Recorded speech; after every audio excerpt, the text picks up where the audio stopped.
स्वागत है आपका यस न्यूज कर्नाटक एक्सप्रेस में। मैं हूं आपके साथ मोहम्मद जुबैर। आइए आज की खबर पर नजर डालते हैं। ದಯವಿಟ್ಟು ಮುದ್ದೇಬ್ಯಾಳ್ ಮುಸ್ಲಿಂ ಯುವ ಜನರಲ್ಲಿ ವಿನಂತಿಸಿಕೊಳ್ಳುವುದೇನೆಂದರೆ, ಕೋರ್ಟ್ನಿಂದ ತಡೆಯಾಜ್ಞೆ ಬಂದಿದೆ, ಅಂಜುಮನ್ ಚುನಾವಣೆ ಆಗುವುದಿಲ್ಲ ಎಂಬ ತಪ್ಪು ಸಂದೇಶ, ಸುಳ್ಳು ಸುದ್ದಿಗೆ ಕಿವಿಗೊಡಬಾರದು. ಕೋರ್ಟ್ ಆಗಲಿ ಅಥವಾ ವಕಫ್ ಮಂಡಳಿ ಆಗಲಿ ತಡೆಯಾಜ್ಞೆ ನೀಡಿಲ್ಲ, ಅದಕ್ಕೆ ಯಾರೂ ಕಿವಿಗೊಡಬಾರದು. ನ್ಯಾಯಸಮ್ಮತ ಚುನಾವಣೆ ನಡೆಸಲು ಎಲ್ಲರೂ ಸಹಕಾರ ಮಾಡುವುದು ಅವಶ್ಯಕವಾಗಿದೆ. ಕೆಲವು ಜನರು ಅನಾವಶ್ಯಕವಾಗಿ ಅಪಪ್ರಚಾರ ಮಾಡುತ್ತಿದ್ದಾರೆ. ಇದರಿಂದ ಅಂಜುಮನ್ ಆಡಳಿತಕ್ಕೆ ಹೊಡೆತ ಬೀಳುವ ಸಾಧ್ಯತೆ ಹೆಚ್ಚಾಗಿದೆ.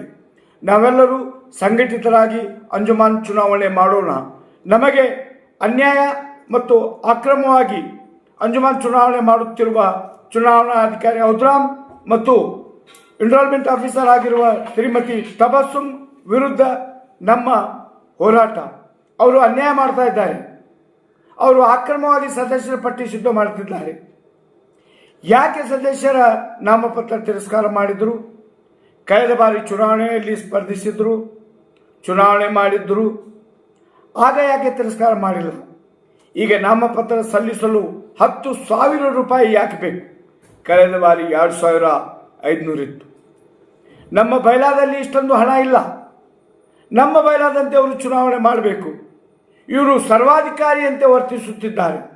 ಮುದ್ದೇಬ್ಯಾಳದಲ್ಲಿ ಬಂದು ನಮ್ಮ ಸಂಸ್ಥೆ, ನಮ್ಮ ಸ್ವಾಭಿಮಾನ, ನಮ್ಮ ಹೆಮ್ಮೆ, ನಾವು ಎಲ್ಲರೂ ಸೇರಿ, ಇದು ಎಲ್ಲರ ಸಂಸ್ಥೆ.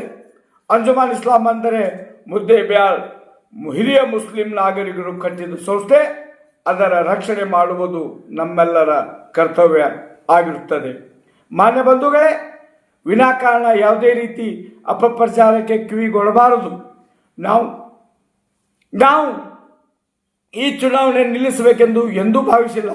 ಈ ಹಿಂದೆ ಕೋರ್ಟ್ನಲ್ಲಿ ಆದಂತಹ ಆದೇಶಗಳ ಪ್ರಕಾರ ವಕ್ಫ್ ಮಂಡಳಿ ನೀಡಿದ ಮಾರ್ಗದರ್ಶನ ಮತ್ತು ಆದೇಶದಂತೆ ಚುನಾವಣೆ ಮಾಡಬೇಕೆಂದು ವಾದಿಸುತ್ತಾ ಬಂದಿದ್ದೇವೆ.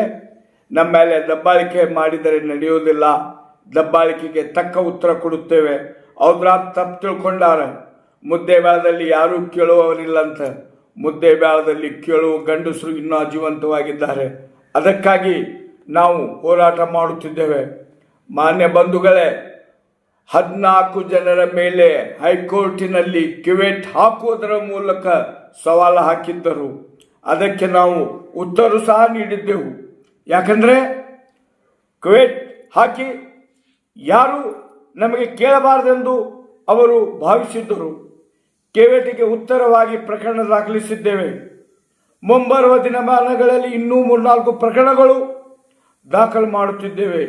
ಎಲ್ಲಿವರೆಗೆ ಭ್ರಷ್ಟ ಅಧಿಕಾರಿಗಳಿಗೆ ಶಿಕ್ಷೆ ಆಗುವುದಿಲ್ವೋ ಅಲ್ಲಿವರೆಗೆ ನಾವು ಶ್ರಮಿಸುವುದಿಲ್ಲ.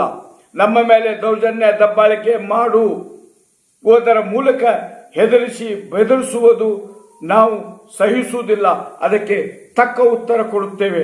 ಕೋರ್ಟ್, BL ಕಚೇರಿ ಇದರಲ್ಲೇ ವಹಿಸಿ ಹೋಗಬೇಕು. ಪ್ರತಿ ತಿಂಗಳಲ್ಲ, ಪ್ರತಿ ವಾರಕ್ಕೊಮ್ಮೆ ನ್ಯಾಯಾಲಯಕ್ಕೆ ಬರುವಂತೆ ಮಾಡುತ್ತೇವೆ.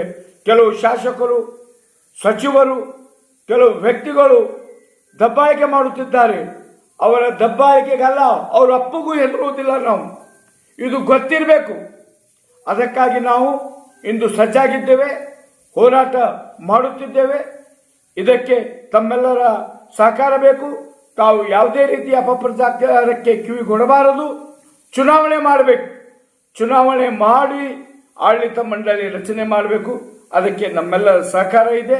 ಅನ್ಯಾಯದ ವಿರುದ್ಧ ಯುವಜನರು ಶಠದ ನಿಲ್ಲಬೇಕು. ಯಾವುದೇ ಹೊಸ ಸುದ್ದಿಯನ್ನ ನೋಡಲು ನಮ್ಮ ಎಸ್ ನ್ಯೂಸ್ ಕರ್ನಾಟಕ ಎಕ್ಸ್ಪ್ರೆಸ್ ನ ನೋಡ್ತಾ ಇರಿ. ಹಾಗೆ ನಮ್ಮ ಚಾನೆಲ್ ನ ಸಬ್ಸ್ಕ್ರೈಬ್ ಮಾಡಿ, ಬಾಜು ಇರುವ ಬೆಲ್ ಐಕಾನ್ ಅನ್ನ ಕ್ಲಿಕ್ ಮಾಡಿ.